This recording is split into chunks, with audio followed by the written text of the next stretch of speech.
Hello students, आज हम देखने वाले हैं प्रोग्रामिंग विद पाइथन का practical number 11, that is develop a user defined function for given problem.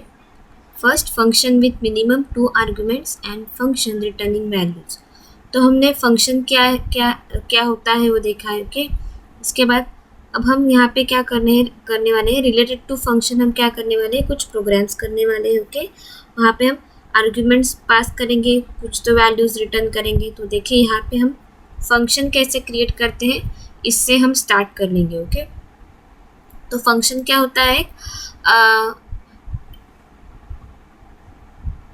Organise block होता है। ओके, उसको उसके अंदर हम रीयूजेबल कोड यूज़ करते हैं, यानी कि अगर आपको कोई कुछ स्टेटमेंट्स बार बार लगने वाले हैं तो आप क्या कर सकते हैं, उन स्टेटमेंट्स को एक ब्लॉक ऑफ कोड में क्या कर सकते हैं, ऑर्गेनाइज कर सकते हैं। उस ऑर्गेनाइज ब्लॉक को हम जो नाम देते हैं उसको हम बोलते हैं फंक्शन।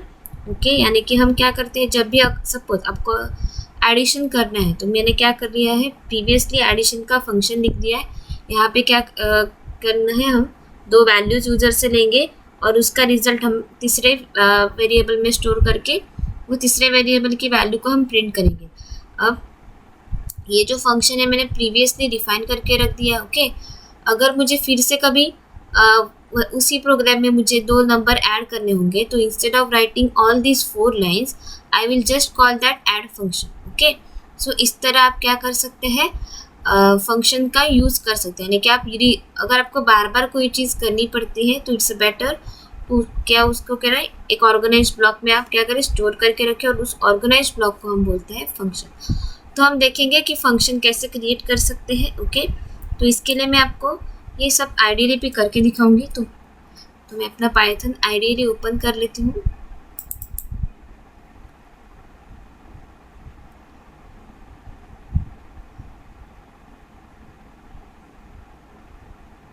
ओके, तो देखिए यहाँ पे आइडियली ओपन हो गया। इसको मैं थोड़ा सा मिनिमाइज कर लेती हूँ। ओके, तो हम इसको देखेंगे हम यहाँ पे कैसे फंक्शन क्रिएट कर सकते हैं। ओके, तो देखिए मैंने ये प्रीवियसली करके रखा था, उस फाइल को मैंने यहाँ पे ओपन कर लिया है। ओके, इसको थोड़ा सा बड़ा कर लेते हैं।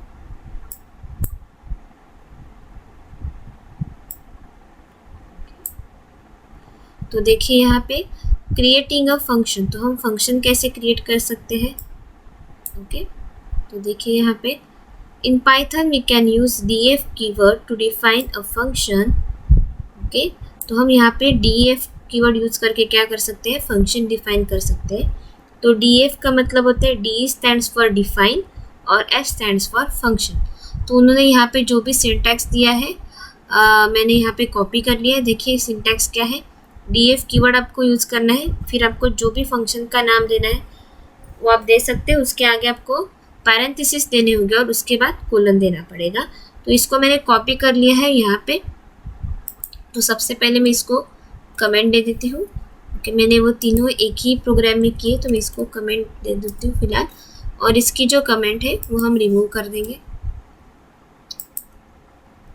ओके, तो देखिए यहाँ पे डेफ माई फंक्शन, तो मैंने डेफ की जगह यहाँ पे हेलो वर्ड लिख दिया।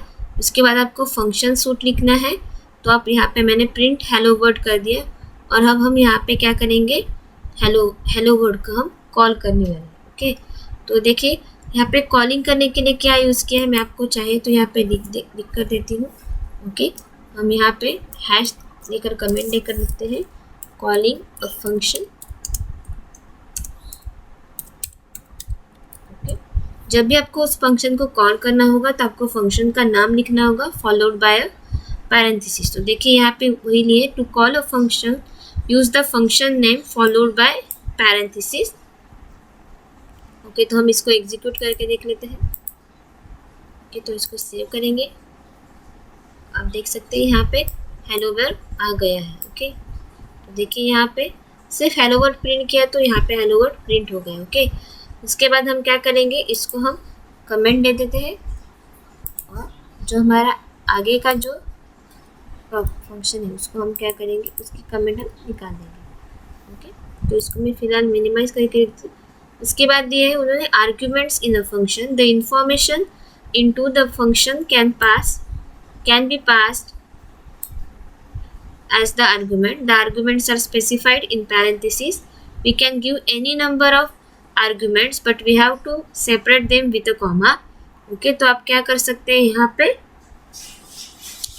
डिफरेंट आर्ग्यूमेंट पास कर सकते हैं, जितनी लिस्ट चाहिए उतनी लिस्ट पास कर सकते हैं. अगर आपने यहाँ पे एक से ज़्यादा आर्ग्यूमेंट पास किया तो आपको उस 2 आर्ग्यूमेंट को कॉमा से सेपरेट करना पड़ेगा. तो यहाँ पे उन्होंने जो प्रोग्राम दिया है तो उसको मैंने कॉपी कर लिया. यहाँ पे देखिए तो यहाँ पे नेम एक क्या है, पैरामीटर है जो हम FUNC के जो हमारा फंक्शन है उसको हम पास कर रहे हैं. तो यहाँ पे हाई और यहाँ पे जो भी वैल्यू होगी वो आप क्या करेंगे, यहाँ पे पास करेंगे. अब देखिए यहाँ पे हमने क्या किया है, फंक्शन को कॉल किया तो फंक्शन का नाम लिख दिया और ब्रैकेट में यहाँ पे पैरामीटर पास किए थे. तो नेम क्या है, एक स्ट्रिंग है बेसिकली, तो यहाँ पे मैंने एक स्ट्रिंग पास कर दी. तो इसको हम रन करेंगे, वापस से इसको सेव करेंगे और देखिए यहाँ पे हाई ABC. ओके इसके बाद हम आगे बढ़ेंगे. तो मैं इसको फिर से कमेंट दे देती हूँ.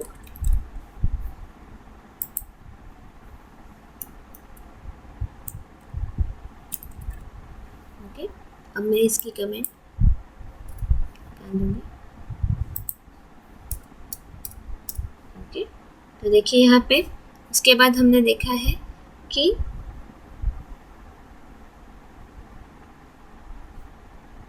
रिटर्न स्टेटमेंट का क्या मतलब होता है. ओके रिटर्न स्टेटमेंट पाइथन में जब भी आप रिटर्न स्टेटमेंट लिखते हैं तो वो क्या करता है, आपके फंक्शन को एग्जिट करने का काम करता है.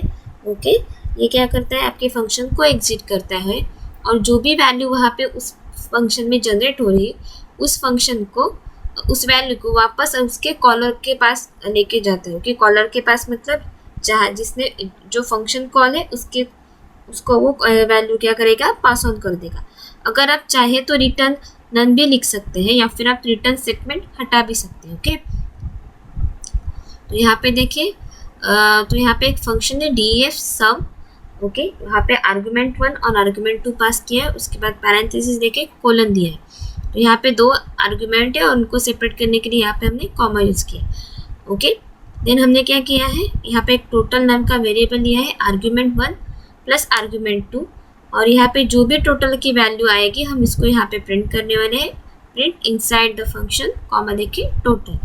ओके उसके बाद यहाँ पे जो भी वैल्यू जनरेट होगी वो क्या होगी, रिटर्न होगी. रिटर्न किसको होगी, तो यहाँ पे देखिए हमने यहाँ पे क्या किया है, सम 10,20 कॉल किया है. तो यहाँ पे जो भी वैल्यू होगी वो यहाँ पे आके इसको रिटर्न होगी. उसके बाद अगेन हमने क्या किया है, टोटल नाम का एक वेरिएबल लिया है. ये ऐसा क्यों है, क्योंकि पाइथन में हम एक ही वेरिएबल का रीडेफिनेशन कर सकते हैं. ओके तो आप इस तरह से यहाँ पे जैसे कि हम अदर लैंग्वेजेस में देख सकते हैं, अगर हम एक ही वही चीज़ बार बार करें तो आपको रीडिफाइंड का एरर आ जाता है. लेकिन पाइथन में रीडेफिनेशन पॉसिबल है, इसलिए यहाँ पे कोई भी एरर नहीं आएगा. So total is equal to sum. यहाँ पे हमने इस फंक्शन को कॉल किया और उसको वैल्यू पास की है. आर्गुमेंट 1 की वैल्यू क्या है 10 और आर्गुमेंट 2 की वैल्यू है 20. ओके तो यहाँ पे आ जाएगा, वो सब एडिशन जो कैलकुलेशन है वो पार्ट कर लेगा और वो यहाँ पे जो भी वैल्यू आ जाएगी वो यहाँ पे आंसर मिलेगा. ओके आपको तो मैं इसको सेव कर लेती हूँ, रन कर लेंगे. तो देखिए इनसाइड द फंक्शन 30 है और आउटसाइड द फंक्शन 30 है. दोनों ही वैल्यू 30 है क्योंकि यहाँ पे जो रिटर्न टोटल की वैल्यू थी वो यहाँ पे 30 ही आएगी और वो यहाँ पे आउटसाइड द फंक्शन के लिए वो टोटल यहाँ पे कॉल हुआ है. ओके तो आगे जाएंगे, देखते हैं आगे और कुछ दिया है क्या. तो इसको मैं मैक्सिमाइज कर लेती हूँ. ओके तो यहाँ पे उन्होंने क्वेश्चन पूछा है what is the output of the following programme. तो यहाँ पे फिर से हम जाएंगे, अब हम यहाँ पे जाएंगे और नई फाइल ओपन कर लेंगे. नई फाइल नहीं ओपन करेंगे क्योंकि मैंने प्रीवियसली ये सब कुछ स्टोर करके रखा है. तो यहाँ पे हम -1 की जगह -2 ओपन कर लेते हैं. तो देखिए यहाँ पे आप देख सकते हैं वही जो वैल्यू यहाँ पे है उसको मैंने यहाँ पे कॉपी कर लिया है. तो हम इसको रन करके देख लेते हैं. देखिए यहाँ पे हेलो कितनी बार प्रिंट हो रहा है, 4 बार. तो यहाँ पे देखिए एक टेक्स्ट और नम हमने पास किए फंक्शन को. जब तक नम 0 से बड़ा है तब तक हमें टेक्स्ट को क्या करना है, प्रिंट करना है, और नम की वैल्यू क्या करनी है, माइनस करनी है यहाँ से। ओके, तो यहाँ पे हेलो और 4 लिख दिया, तो यहाँ पे पहली बार एक प्रिंट होगा, उसके बाद माइनस हो जाएगा, तो यहाँ पे आपको हेलो कितनी बार प्रिंट हो रहा है, 4 बार। ओके, तो हम आगे देखेंगे इस फंक्शन के, इसका आउटपुट क्या आता है। तो यहाँ पे हम फाइल में जाएंगे और यहाँ पे हम 2 की जगह 3 कर देंगे। तो देखिए यहाँ पे नम इज इक्वल टू 1, यहाँ पे फंक्शन लिया है, num is equal to 3, print num, यहाँ पे फंक्शन कॉल किया है, उसके बाद प्रिंट नम कर दिया, तो इसकी वैल्यू आ जाएगी 3 और 1। तो देखिए इसको रन कर लेते हैं। आप देख सकते हैं यहाँ पे 3 आए हैं और 1 आई है, क्योंकि सबसे पहले तो फंक्शन कॉल हो रहा है, तो यहाँ पे नम की वैल्यू कितनी हो गई, 3, और वो यहाँ पे नम की वैल्यू प्रिंट कर देगी। उसके बाद वो फंक्शन क्लोज हो गया, तो अब वो प्रिंट कर रहा है नम, तो जो यहाँ पे नम इज इक्वल टू 1 है वो यहाँ पे उसको प्रिंट करेगा। ओके, इसके बाद हम आगे बढ़ते हैं। ओके, तो यहाँ पे उन्होंने क्वेश्चन दिया है, write a Python function that takes a number as parameter and check the number is prime और नॉट। ओके, तो सबसे पहले जान लेते हैं कि प्राइम नंबर क्या होता है। प्राइम नंबर यानी कि ऐसे नंबर जिनके सिर्फ 2 ही डिवाइज़र होते हैं, एक तो 1 और दूसरा डिवाइज़र होता है वो खुद नंबर। ओके, यानी कि अगर हम कंसिडर करेंगे 2 को, तो 2 क्या है, एक प्राइम नंबर है, क्योंकि हम 2 को 2 से डिवाइड कर सकते हैं और 2 को 1 से डिवाइड कर सकते हैं। 2 इंटू 1 2, तो यहाँ पे 2 के कितने डिवाइज़र है, ओनली 2। ओके, अगर हम 1 को कंसिडर करेंगे तो 1 इंटू 1 1 होता है।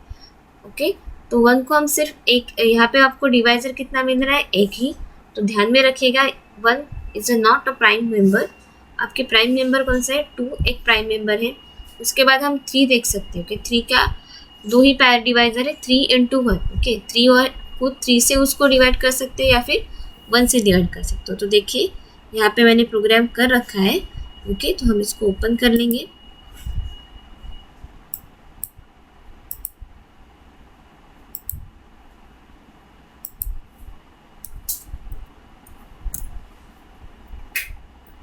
ओके, तो आप देख सकते हैं यहाँ पे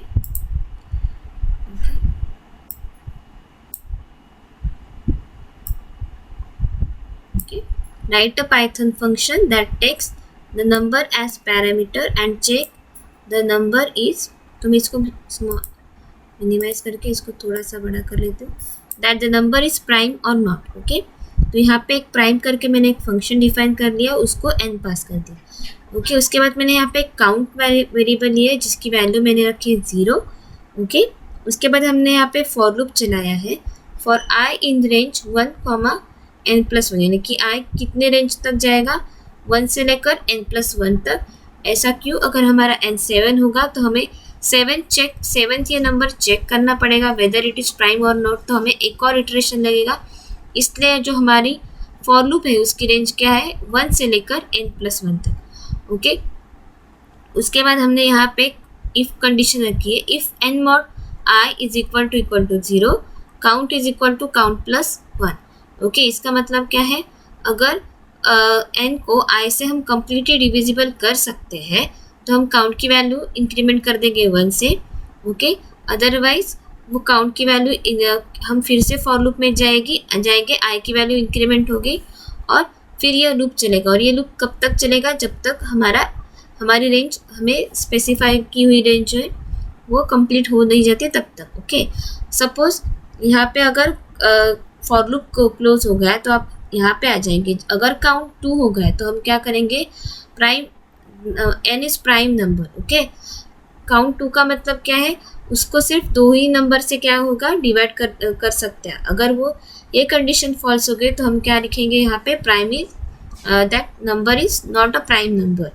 ओके, और यहाँ पे उन्होंने बोला है that takes a parameter. Okay, so यहाँ पे n दिया है, n के लिए इनपुट एंटर अ नंबर, तो इनपुट फंक्शन करके यूजर से ही नंबर दिया है और जो नंबर आएगा उससे हमने प्राइम फंक्शन कॉल कर लिया है। ओके, तो हम देखेंगे इसको रन करके।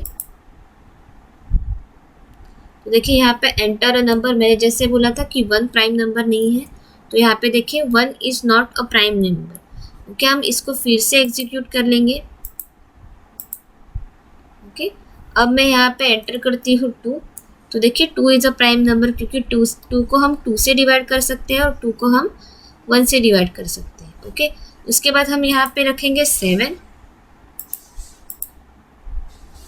यहाँ पे मैंने रख दिया 7, इसको एंटर कर लेंगे तो 7 क्या हो गया, प्राइम नंबर हो गया। 7 इंटू 1 कर देंगे तो 7 आ जाएगा, और 7 को हम किसी भी नंबर से डिवाइड नहीं कर सकते। ओके, तो ये है प्राइम नंबर। तो आप इस तरह से यूज़र से प्राइम नंबर्स लेकर आप क्या कर सकते हैं, पैरामीटर्स चेक कर सकते हैं। ओके, उसके बाद हम आगे देखेंगे।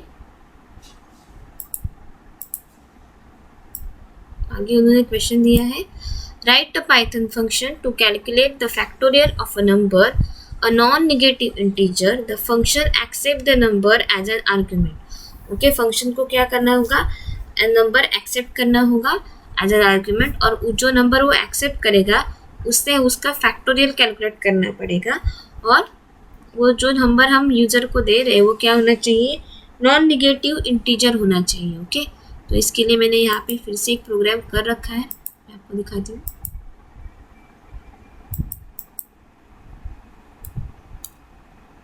तो इसको हम ओपन कर लेते हैं। देखिए यहाँ पे आप देख सकते हैं, यहाँ पे तो यहाँ पे मैंने क्या किया है, और एक फैक्ट करके एक फंक्शन दिया है और उसको number as an argument pass किया है। फैक्ट 1 करके एक वेरिएबल लिया है जिसकी वैल्यू कर दी है 1। ओके, तो 1 क्यों की है, क्योंकि अगर हम 0 से तो इंटू नहीं कर सकते, फैक्टोरियल हम कैसे कैलकुलेट करते हैं, 5, अगर हम मुझे 5 का फैक्टोरियल कैलकुलेट करना है तो हम क्या करेंगे, 5 इंटू 4 इंटू 3 इंटू 2 इंटू 1, तो लास्ट की वैल्यू मेरी क्या हो जाएगी, 1 हो जाएगी। तो इसीलिए हमने फैक्ट की वैल्यू क्या की है, यहाँ पे 1 रख दी है। और इसका दूसरा रीज़न क्या, अगर हम 0 रखेंगे तो एनीथिंग इंटू 0 विल बी 0, तो हमें हमारा फाइनल आउटकम नहीं मिलने वाला है। तो इस वजह से फैक्ट 1 की वैल्यू कितनी रखी है मैंने, 1। अगर यहाँ पे मैंने एलसीफ का जो स्ट्रक्चर है वो यूज़ किया है, if num is less than 0, अगर जो मेरा नंबर है यूज़र ने एंटर किया हुआ वो 0 होगा, तो यहाँ पे हमें प्रिंट करना होगा, sorry factorial does not exist for negative number.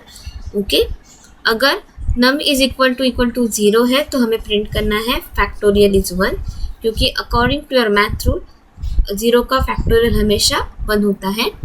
Else अगर ये दोनों कंडीशन नहीं ट्रू नहीं हो रहे तो हम एल्स कंडीशन में जाएंगे। ओके, ये दोनों कंडीशन फॉल्स हो गए तो आइदर आपका नंबर क्या होगा, पॉजिटिव नंबर होगा। For i in range 1, num plus 1, हमारी रेंज कहाँ से स्टार्ट होगी, 1 से लेकर नम प्लस 1 तक। ओके, तब हम क्या करेंगे, fact 1 is equal to fact 1 into i, जो यहाँ पे 1 की वैल्यू इसको आई के साथ मल्टीप्लाई कर देंगे, और यहाँ पे हम प्रिंट कर देंगे, print the factorial of num. Okay, जो नम हमने यूज़र के एंटर किया है वो इज फैक्ट 1, और यहाँ पे हमने यूज़र से क्या किया है, इनपुट लिया है, तो num is equal to int input enter number, और जो नंबर आएगा उससे हमने फैक्टोरियल को कॉल किया। तो मैं इसको रन करके दिखाती हूँ। ओके, तो एंटर अ नंबर, तो यहाँ पे मैं 5 एंटर कर देती हूँ, तो देखिए यहाँ पे कितना आ गया, फैक्टोरियल इज 120, तो पॉजिटिव नंबर के लिए तो आ रहा है। अब हम देखेंगे 0 एंटर करके, तो यहाँ पे मैं लिख दूंगी -1, तो देखिए क्या हो गया, sorry factorial does not exist for negative number, the factorial of -1 is 1। Okay, ये जो फैक्टोरियल ऑफ -1 इज 1 ये पाइथन ने खुद से जनरेट किया है, मैंने कुछ नहीं लिखा था, मैंने सिर्फ यहाँ पे एक मैसेज लिखा था, sorry factorial does not exist for negative number. Okay, अब हम इसको फिर से रन करेंगे और 0 देखेंगे। अब मैं यहाँ पे 0 रख दूंगी और एंटर करेंगे, तो factorial is 1, the factorial of 0 is 1। तो ये जो सेकेंड लाइन है वो पाइथन क्या है, इंटरप्रेटर लैंग्वेज है, वो खुद से जनरेट कर रहा है। ओके, तो इस तरह से आप फैक्टोरियल भी कैलकुलेट कर सकते हैं। ओके, तो आगे देखेंगे, write a Python function that accept string and calculate number of upper case and lower case letter. ये जो प्रोग्राम है जो हमने प्रीवियसली प्रीवियस एक्सपेरिमेंट में भी कर रखा है तो हम यहाँ पे इसको स्किप कर देंगे। ओके, तो यहाँ पे आपका जो एक्सपेरिमेंट नंबर 11 है वो कंप्लीट हो गया। Thank you.